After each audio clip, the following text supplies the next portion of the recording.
अहम खबर दें आपको, साइफर तहकीकात से मुतालिक चेयरमैन पीटीआई को तलबी का तीसरा नोटिस। चेयरमैन पीटीआई को एफआईए ने आज दिन 12 बजे तलब कर रखा है। इससे कबल भी चेयरमैन पीटीआई 2 बार तलबी पर पेश नहीं हुए। साइफर तहकीकात से मुतालिक चेयरमैन पीटीआई को तलबी का तीसरा नोटिस जारी किया गया। चेयरमैन पीटीआई को एफआईए ने आज दिन 12 बजे तलब कर रखा है। इससे कबल भी चेयरमैन पीटीआई 2 बार तलबी पर पेश नहीं हुए। साइफर तहकीकात के हवाले से आपको अपडेट कर रहे हैं, तफसीलात जान लेते हैं एहतिशाम अली अब्बासी से। एहतिशाम बताइए।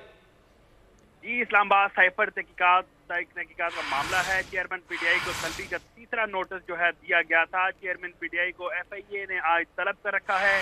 साइफर तहकीकात में चेयरमैन पीटीआई को आज 12 बजे तहकीकाती टीम ने तलब कर रखा है। इससे कबल चेयरमैन पीटीआई को 2 बार तलब किया गया मगर वो पेश न हुए।